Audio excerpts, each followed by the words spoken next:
Yeah, so welcome everybody. It's delightful to see you all here. I have to keep one eye on the waiting room. So this is the last peer learning session of 2025. It's the seventh one in the series. Delighted that Brett Briere is joining us. So these sessions are designed to provide a space for our members to give an overview of your program's design or curriculum, lessons, challenges, opportunities, frustrations, any aspect really that you care to explore during this hour. So I'm always pitching this. If you would like to host one on any aspect of your work, then please do reach out to me. We've got one by the awesome Nancy Gelman in January as well. So we've got quite an exciting program shaping up for 2026. But yeah, please do reach out to me if you would like to take a slot. Also, as you'll know, it is being recorded, so you will be uploaded onto YouTube if you ask questions. So if that is something that you don't feel comfortable with, then please drop those into the chat and Brett can pick them up there.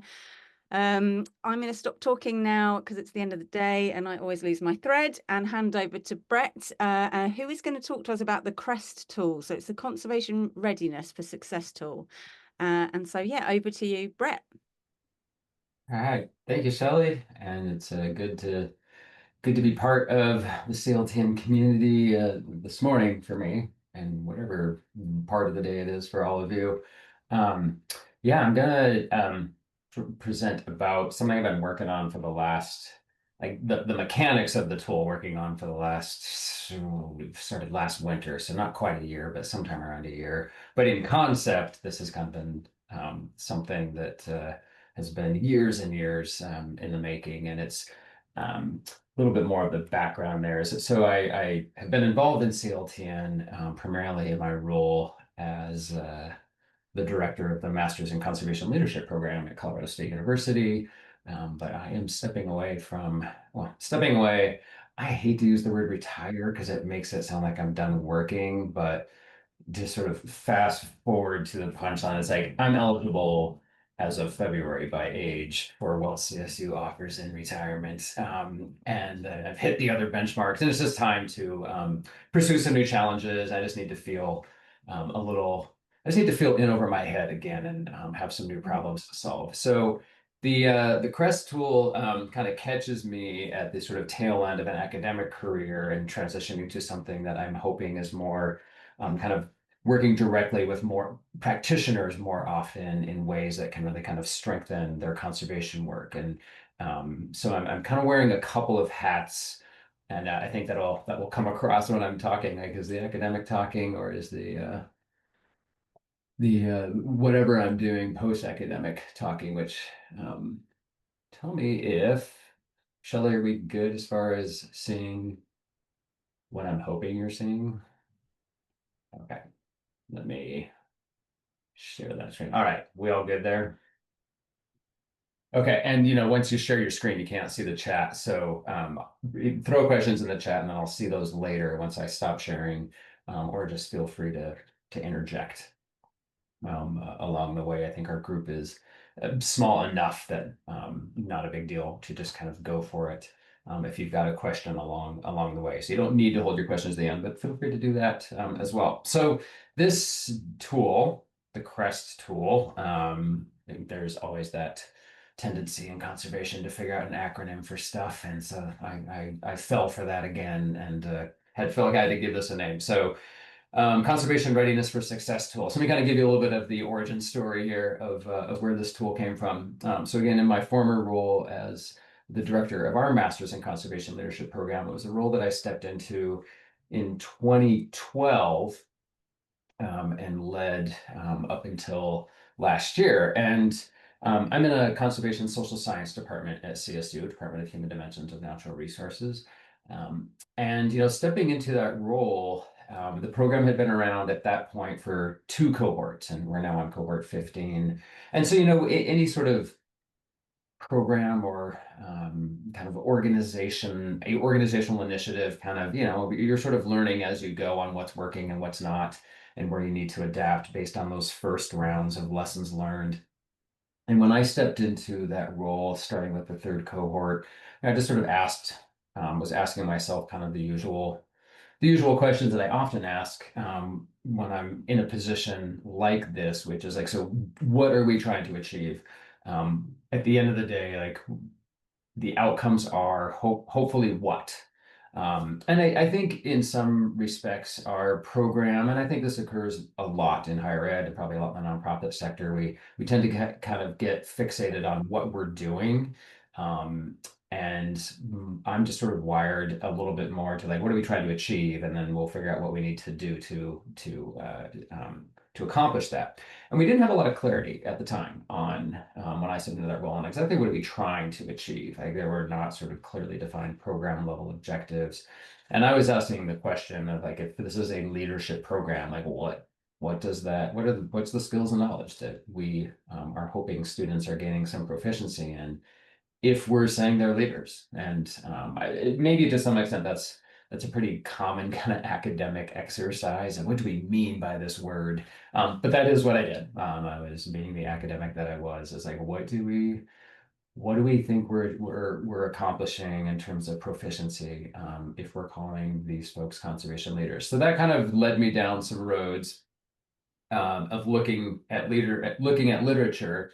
And I've using this as an example, the on the right, the text there is just pulling out from the abstract. And I'd see a lot of articles that sort of drew these conclusions of, in good leadership, or in this case, strong leadership, helped achieve the success. And it's like, well, leadership's kind of one of these words that I, I need to have. What does that mean? Like behaviorally, what does that mean people are doing? If we say strong leadership helps achieve conservation success, what does that mean individuals are doing? So I was finding a lot of articles that kind of drew these conclusions, but didn't sort of go as far necessarily as defining what it meant to practice strong leadership. So kept peeling back the onion on literature, and then started doing some of it myself.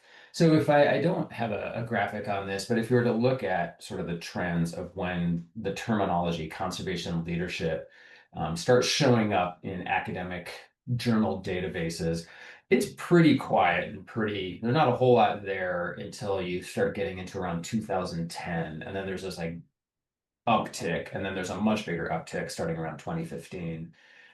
So it's a relatively new discipline. I was digging into this kind of question of like what does it mean to be a conservation leader? And so the first article that was able to or that I published out of that's the one on the far left there in Conservation Letters. And that was not like a strong empirically designed research study. It was a sabbatical project, and that piece was really kind of almost more of a thought piece in a journal than it was a research-based article.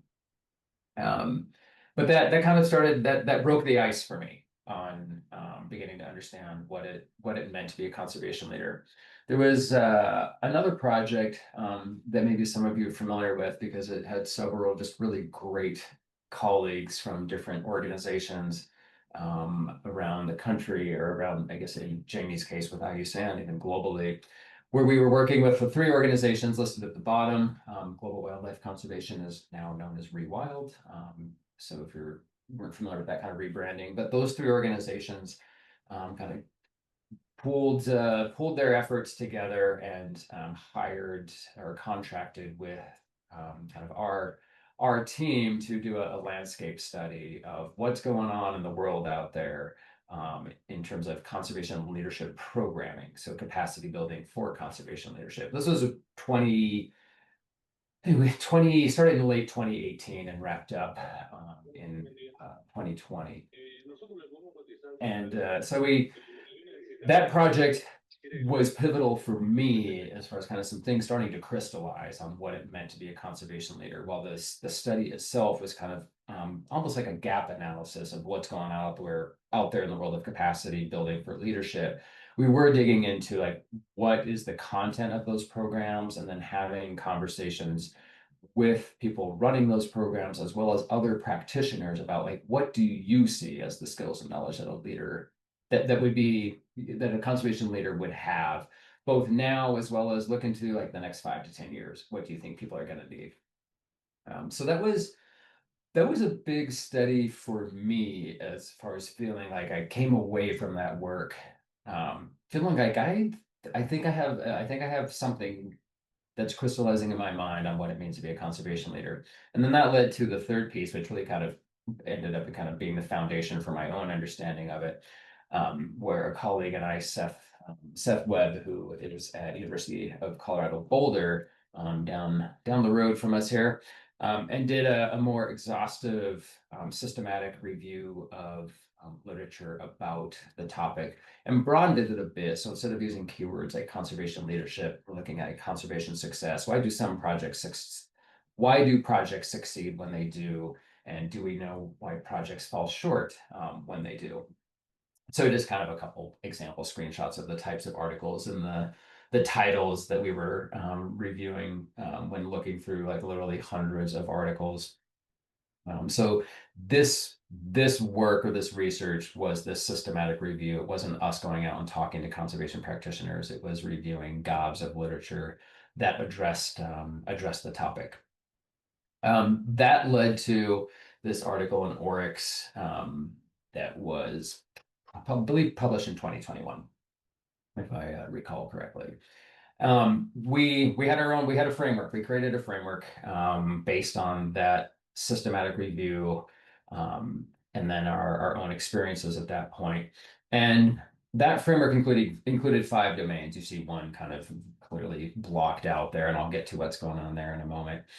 And those domains included the categories you see on the right. This is a sneak peek at the Conservation Readiness for Success tool on what you get when you complete that tool.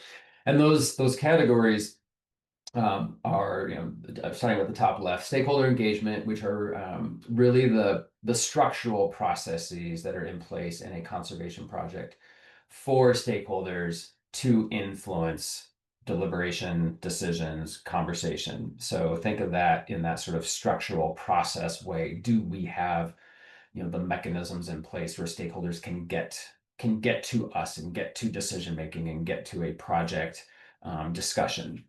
The upper right is really kind of the result of when you do stakeholder engagement well, is like you build trust with those stakeholders. And if you've done stakeholder engagement well, then their interests and their values are represented in that project design. So again, to review those two, because they're so closely related, stakeholder engagement is more about the mechanisms and the structures, and trust is really about kind of the good outcome you get if you do that well. Looking at the middle left, passion and grit is, it's really a mindset of individuals and a team of there's going to be moments that are challenging and there's going to be moments that kind of disrupt our success. And do we have that kind of resilience and willingness to persevere? So really think of that category as that mindset, kind of never give up sort of thinking. Lower middle right, that domain is vision. This is pretty common across leadership in all kinds of disciplines. Leadership kind of started as something to be studied in the business and education sectors. Organizational development, of course, does a lot of leadership, and vision's just this common thread that shows up in all of that. That big picture, do people have an understanding of what their day-to-day work is contributing to as far as like something bigger, that it's beyond, of course, the day-to-day work. And so vision was showing up in a lot of that literature. And then the lower right, team culture, is really like how is the sort of day-to-day conservation project level staff, and that's not necessarily within one organization, but whatever's working on this project, your partners and all that. What is their communicate? Do they have the mechanisms in place to sort of communicate effectively with each other? Are they adaptable when needed? Are they able to make decisions in an environment that has some uncertainty to it? So that's the team culture one. There's then pilot tested a survey that would become the CReST tool. We pilot tested it with several nonprofits in several locations around the world, knowing that it was going to change. and then also had conversations with the pilot testers on like, is there anything missing if we think these are sort of the ingredients for success, these five categories or domains, is there anything missing? And there was something missing. It just wasn't picked up in the conservation leadership literature. And it was really um, project, what we're calling project coordination types of skills and knowledge. So this is where we shifted from thinking of it as a conservation leadership tool and more as a conservation success tool. Leadership, is like what can I do as an individual to sort of positively influence and create an empowering environment for others, and that taking that approach kind of overlooked or missed sort of some of those project management types of principles and skills that are needed for projects to be successful that maybe we wouldn't root necessarily as a leadership skill, but more as a management or coordination skill. So we called this domain. So once we got that feedback from several of the organizations that we pilot tested it with, that we were missing something, and that something in those conversations was sounding more and more like project management. Um, we dug into the places that do project management well. So if you're familiar, for example, with Stanford's Social Innovation Review, it is a great resource for the nonprofit sector. They kind of bring the best of, to me, they kind of bring the best of sort of the MBA world into the nonprofit world. So kind of reviewed best practices of project management in the nonprofit sector. Did the same with the Harvard Business School or Harvard Business Review. Google has a project management certificate. You can take it for free online through Coursera if you're interested. And then, Wild Team UK has their project management certificate as well. And so we kind of did like a content analysis of both programs like Google's and Wild Team UK's of like, what are they covering in the world of project management? And then looking at some of these academic sources like Harvard's and Stanford's that look at this in the nonprofit sector as well. So that's where that lower left category came from. We decided not to call it project management because that does or can imply a credential. You can get certified in project management, so that maybe it seemed like that could be a little misleading. But we were also pulling in reviewing a lot of this content, realizing that there were some things that we could tuck into team culture that seemed to be important that our initial efforts didn't detect as well when we were reviewing all those articles and things like that. So this is where the CReST came from. And then we pilot tested it again, more on the kind of psychometric side of like, are things bundling the way they should when the way you would expect them to in a quantitative survey. So the purpose of CReST, and then we'll kind of get into what it looks like. No, you'll hear me probably say this several different times. Like the purpose of CReST is to stimulate discussion and reflection for how a project is designed. It is it is written at a project scale. So it's not for like, how's our organization or how's this wider effort at a scale that is much bigger than a singular project. This is kind of, think of it as something you would use for a singular conservation project. But it is meant to stimulate discussion. It is not intended to tell you what's right, what's wrong, what you need to fix. It definitely, I sort of equate it to, if you're familiar, for example, with like a Myers-Briggs personality assessment. You wouldn't kind of put too much on a singular tool to tell you who you are. Like you know yourself. So there might be pieces in a result where you're like, I don't know about that. Um, when you get online and start taking this tool, there are some screening questions. You have to answer yes to all of these to kind of make sure that it's the right time, that it makes sense for you to take this. So these are kind of the yes no questions that draw in part from the previous slide. So it is a way to kind of ensure that the timing is right and the scale is right for taking the CReST. And then if you are successful in answering yes to all those, just a screenshot. This is it's parked on a website, and I will pull that up later. But on the website, there's a drop down at online tools, and it takes you to the CReST, and this is where it's at. And down here at the very, very bottom, to get started with the CReST, click here, and that's going to take you to where the actual survey is hosted. So what it looks like is 6 sets of questions. Um, these questions are randomized. So for example, these 6 questions are not the 6 questions that measure stakeholder engagement necessarily. So the questions for each of the 6 domains will appear randomly. But they you take them in 6 chunks just to kind of break up the monotony of what you're looking at, and you don't see all 30 questions right off the bat. Kind of seeing things in a smaller chunk of 6. It just makes it easier to makes it more likely that you complete the whole tool. So a variety of statements. It's pretty standard Likert scale stuff here on a scale of 1 to 5. And all of these statements were we did 2 rounds of the pilot test to kind of understand were the statements bundling together the way we hoped. Were there some junk statements where if people answered, strongly on this, we would have expected them to answer strongly agree later on another question. And if they weren't, then it's usually an indicator of the quality of a question. So we went through all that and landed on these final 30 questions. So when you get it, again, you'll have a screen that gives you these 6 at a time, and then you hit next, and it brings you to the next set. And then you hit submit. And what you get sent to you, you can download it on the final screen, and then it is also emailed to you. Earlier, when you start the CReST, it asks for your name, email, title of the project, and all that. So what you'll get emailed to you is the results, which you see on the right. That is the PDF, or a screenshot of the PDF that you would get. And it gives you one of 3 ratings. This has been a funny process. I'm a pretty strict grader for my students, and that was apparent in where we originally kind of set the bar on this.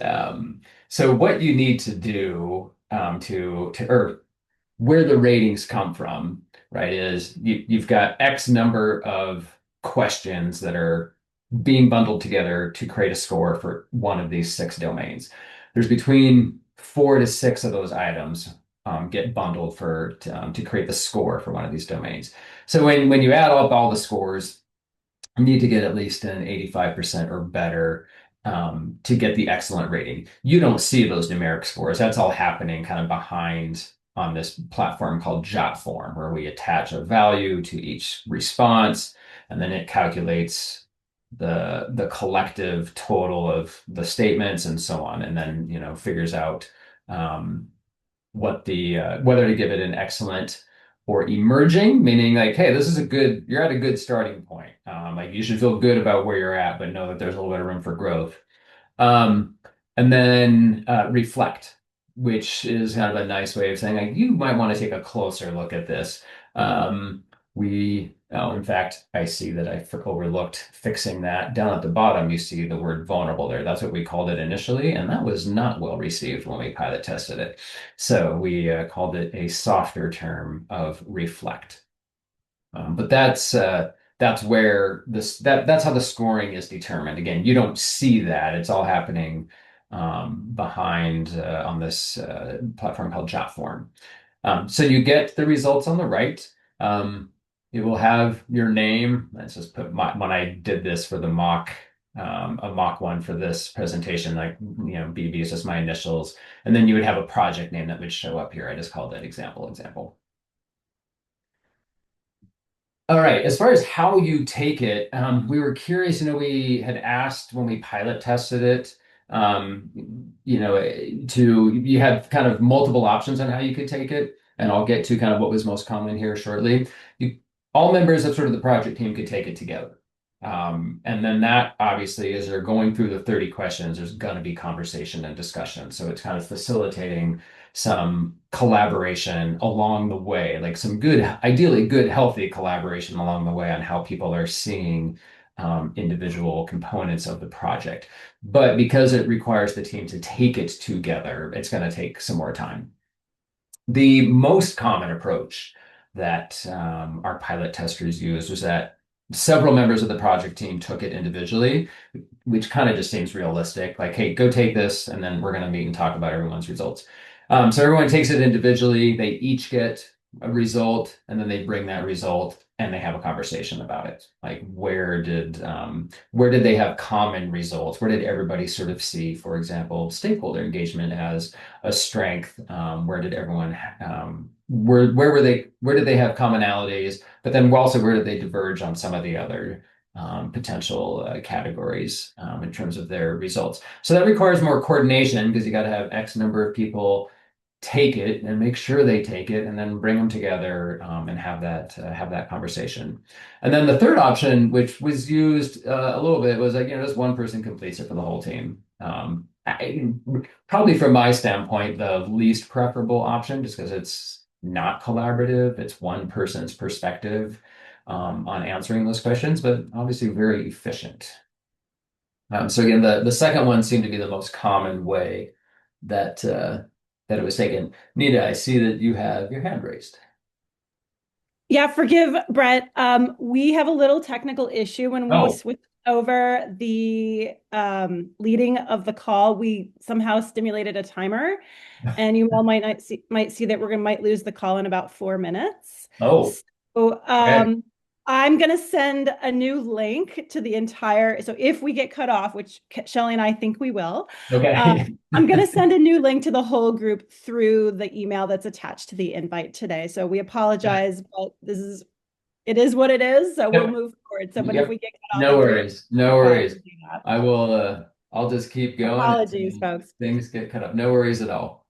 Um, so as I mentioned, once you hit submit, you'll get the PDF on the left that has your results with the ratings, but you're also going to get a second PDF that it's not customized, right? It's not based on your results, but it is a guide on how to think about these results and questions to bring to the group when kind of debriefing the results. So something is just a tool to kind of facilitate that conversation. So it's got, as you can see here, this is just the first page, right? A kind of half page for each one of these domains on what does this category mean exactly?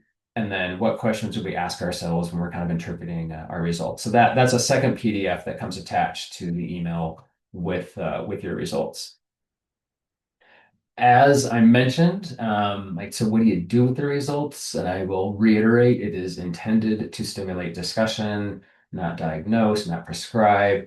There are plenty of examples that we came across in the pilot testing where a result maybe came across less favorable. Maybe it was in that reflect or emerging category, but the team felt it was stronger, or the team felt that it's really not relevant. So, for example, in that project coordination, there's questions in the CReST about, like, do you have defined milestones? Do you have a way to kind of monitor progress along the way?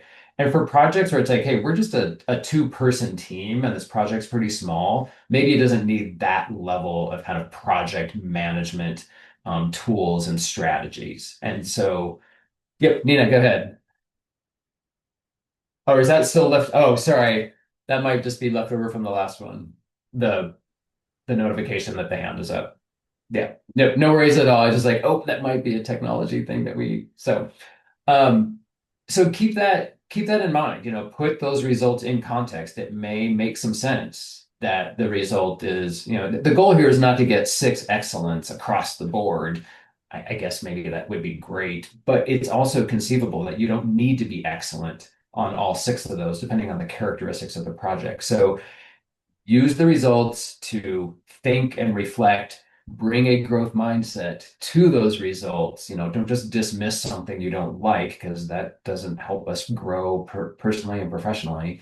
Um, but it's okay. You may be able to get to an explanation where, like, oh, well, that makes sense that we wouldn't get excellent there, and we're okay with that result. So yeah, third point, growth mindsets are required.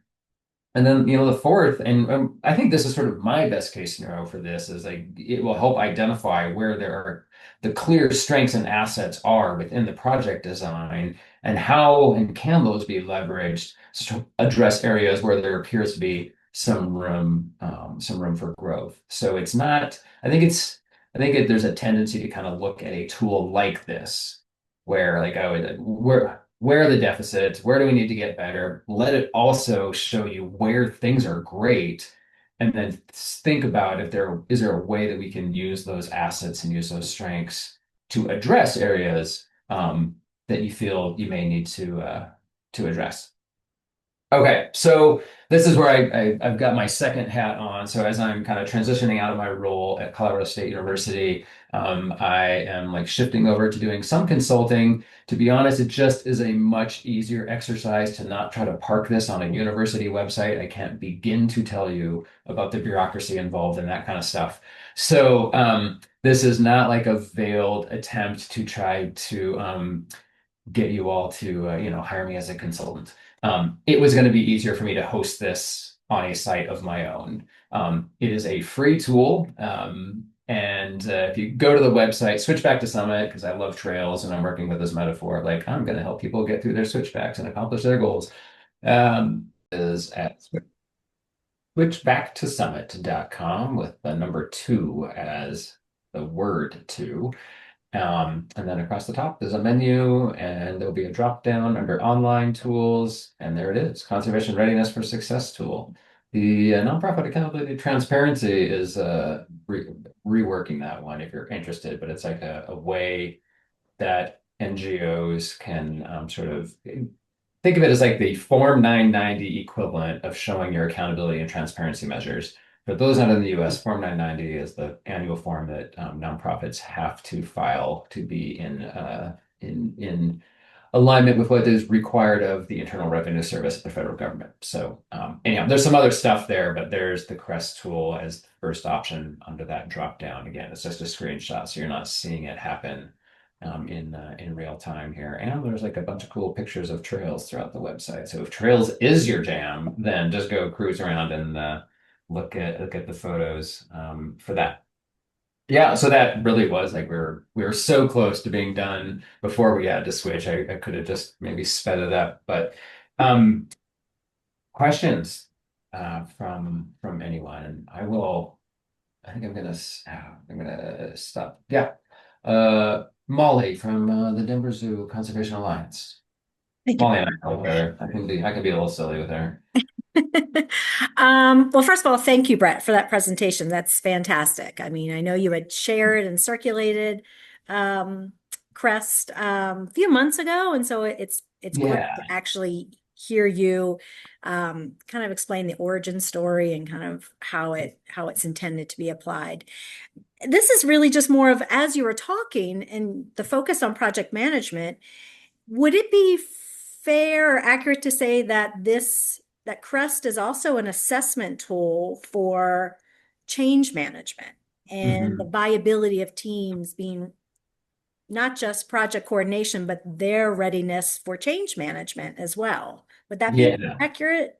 Yeah, I think both there's two categories. Those the team or the project coordination and then the team culture. The team culture category has several questions around like adaptability. Um, Hmm. and that is and you would see this in the questions. That there's questions that kind of tap into kind of the structural kind of ways that you would do these things, and then sort of the mindset types of questions as well. Like, our team in general is willing to adapt. Like, do we, you know, how do we react when there's like a curveball to the plans, as well as like, does this project, is it designed in a way where change can happen, or are things kind of so entrenched? Um, so yeah, I think it can. I would definitely think it's fair to say that you can take the CReST with a kind of a group, the project group in mind. And there is one of these questions early on is like, have most of the project team members been identified, right? Because you are kind of doing an assessment of how do we all kind of collectively think and act. So if it's a team that does other stuff together, I think there's probably some validity to whatever the results are for a specific project could be extrapolated to be like, that might be characteristic of kind of how this team operates more generally. It would have implications for, um, are we a team that's adaptable? Are we a team that's open to change? We didn't test it for that, and we didn't ask pilot testers to think about that. But my gut instinct is like, I bet you there's something there Yeah. that could be trusted. And that's what I was thinking as you were going through. I'm like, this feels a lot like agile project management, and Yeah. that agility for not just when the external conditions change, but when those internal, like team dynamics or culture, Yeah. and that viability Yeah. to be nimble. Yeah. So I think that's entirely accurate. I would say even more broadly, as I've kind of studied leadership for whatever however many years now, it often just sort of feels like what we're talking about is like, do we have good, healthy organizational culture, good, healthy organizational development? In effectiveness. some respects, conservation leadership resembles leadership in many other disciplines as far as what it needs. And Yeah. that, it starts drawing from business and education and organizational psych and things like that. Yeah. Great. Thank you.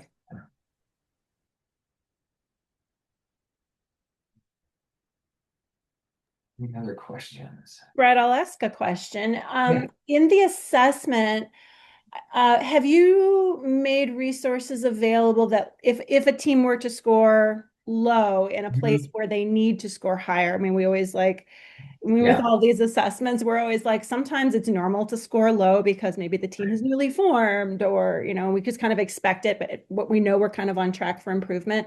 But if there's cases where there is a low score, kind of where it's really not ideal, have you made resources or linked resources where teams can go to source for improvement or for doing Yeah. to It's address or to try to move the it's needle?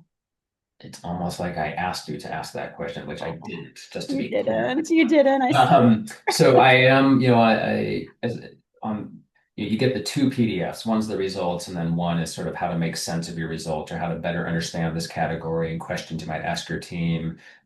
What is not included, but I'm working on is like, here are resources that you could go to strengthen this or to kind of get some further guidance on what this could look like. But it's not there yet.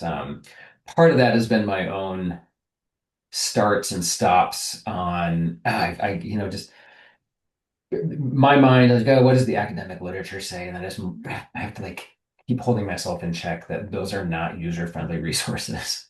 Um, without kind of without creating work to like, let me synthesize what it means to do good stakeholder engagement. Like, where can I find good practitioner-friendly resources that I've also vetted that that I feel good about recommending. So that's just taking some time.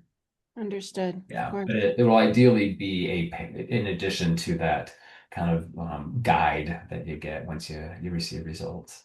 No, I mean, that's probably the answer I expected. I mean, I think we've all found that it does take a certain level of thoughtfulness in the delivery of this. Something we've discovered with some of these assessments this year kind of is really creating them in a form of invitation versus Mhm. in a form of obligation Yeah. through our partnerships.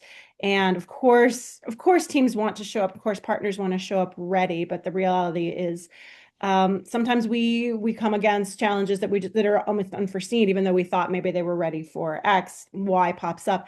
And so really kind of having these tools and having those associated resources again is available as invitations. And so I appreciate that thoughtfulness you're taking in terms of appropriateness, because the last thing any of us, I think, want to do is bring a thing that feels onerous or overly prescriptive in a way in the complex environments that we're working. So again, appreciation for that.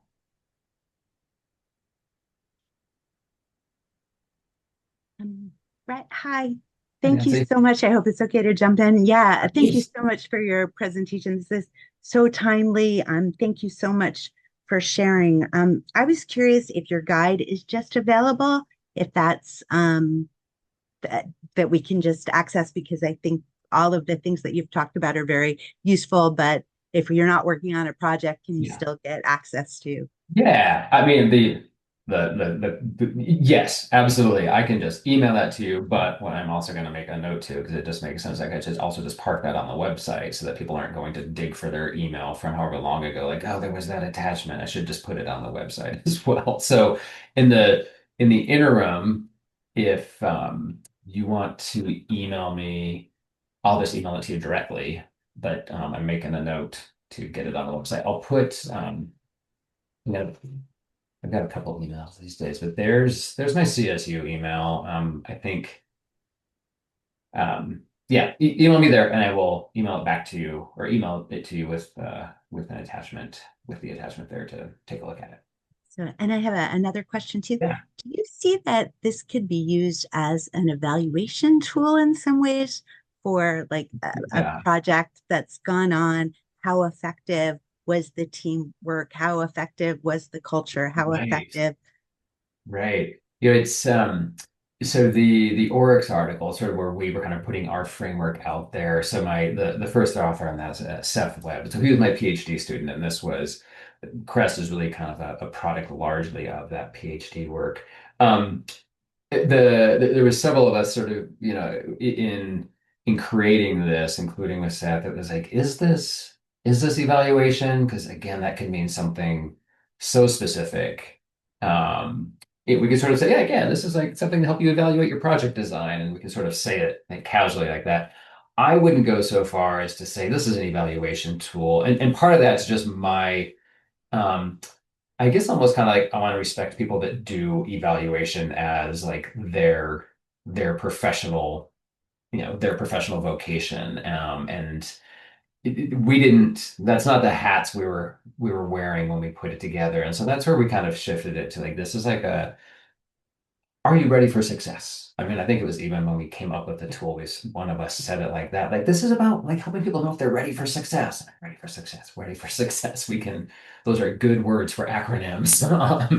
R and an E and an S. So I wouldn't go so far as to say it's an evaluation tool. I think that implies or can imply something that I want to say is more rigorous, but takes a different approach to a development of a tool than what we had. Ours was really kind of more on the front end, which I guess we could say that's formative evaluation. But the word evaluation or assessment just didn't feel right. We did talk about it. I think readiness was sort of the thing we felt most comfortable with, maybe because it's like the readiness it doesn't sort of mean something specific to different pockets of people the way evaluation or assessment does. Thanks. Yeah. Brad, I also have a question. Yeah. So first of all, thanks for the talk. It was really great and interesting. I just wondered maybe similar questions of a slightly different use of the tool. Do you think it could be possible to develop this further also for like a evaluation of a project proposal, for example, from a donor perspective? I think it could. Yeah, I mean, I'm thinking or not literally on my feet, I'm thinking in my chair. Um, if the pieces were all in place as far as like this is what we're going to propose in this grant, like you've thought about what that design is going to be and you know who the people are going to be, I think you could do this on the front end to sort of identify like, oh, maybe if we adapted something here, it'd be a little bit stronger. So again, thinking without sort of giving it tons of thought, just like kind of instinctively, I think there would be something to that, Tim. Just as long as you have if the project was sufficiently developed as as a design, yeah, I think it could. Yeah, I guess with the right form, like donor application form or Yeah. something could work. Yeah. Yeah. Great. The second question. Maybe I've missed it. But do you know if this tool was used in the wild for some project and maybe if it helped them improve their projects and have you had Yeah. any positive feedback?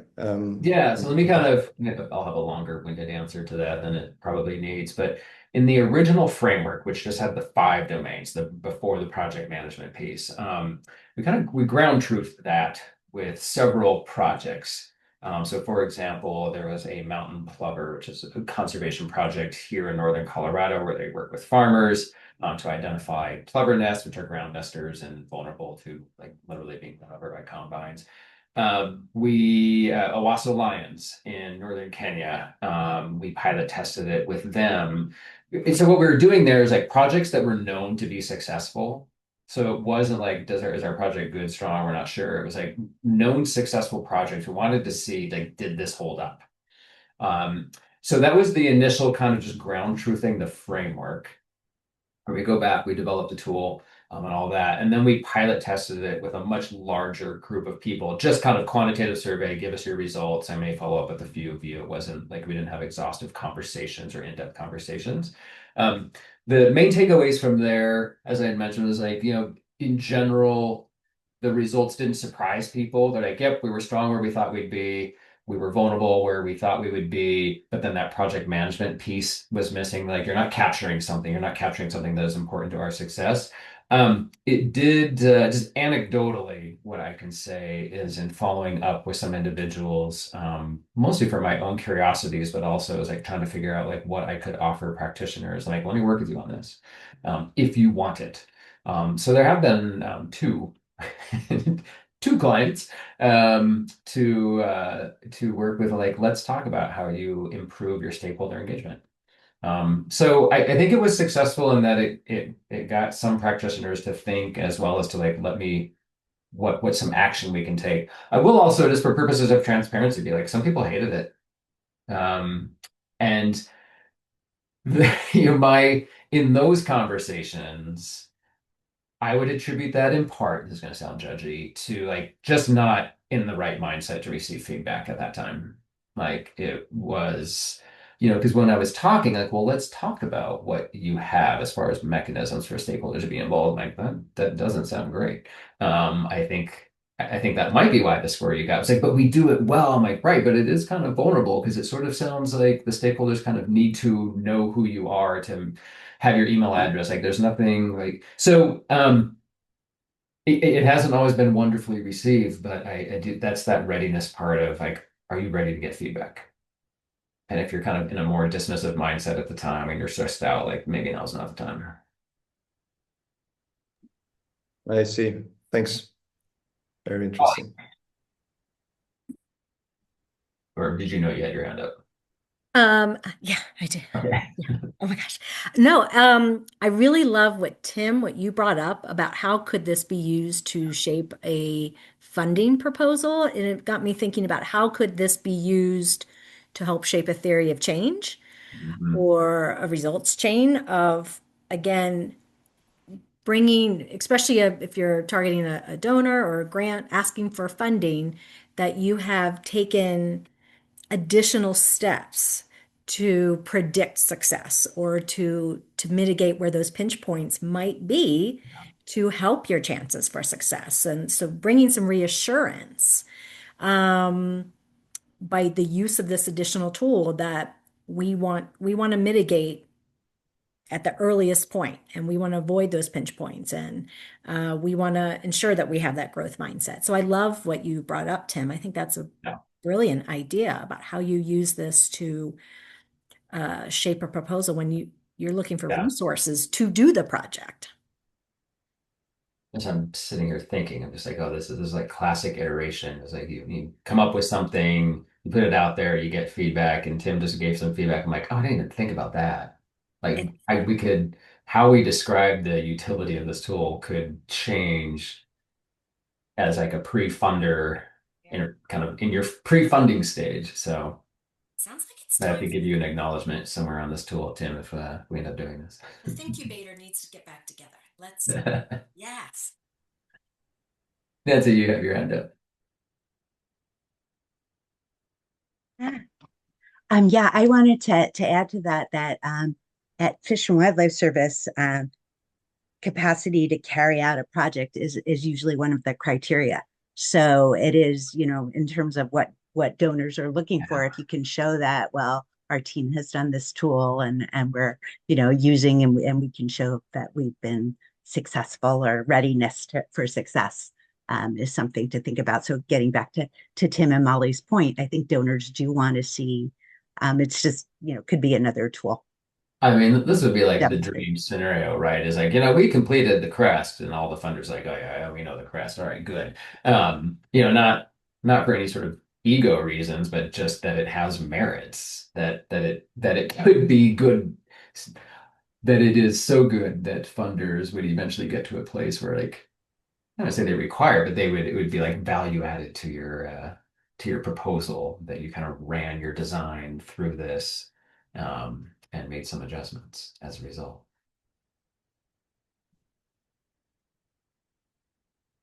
I know we're right at stoppage time, which is 10 o'clock here in Colorado. I'm happy to stick around. I've got the time, but if want to respect the schedule and thanks for your questions. I feel like it's always a good sign when people are asking questions. I appreciate the opportunity as well because I'm definitely in this phase of like just kind of getting it out there. And then continue to adapt and iterate it. And I got some good feedback out of this already. That's awesome. Thank you so much, Brett.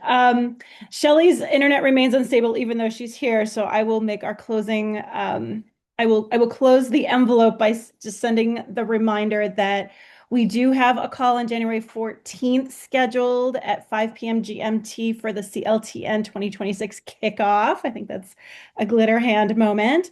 And then we're going to have a call with the working groups on the 11th of February. To regroup on those and clarify aims and missions of each of the working groups that live under the CLTN. Nancy, we also have your PLS 20 on the 27th of January at 3 p.m. What is PLS, Nancy? I don't know. I'm talking about the mentor program. It's peer learning session. Sorry. Thank you.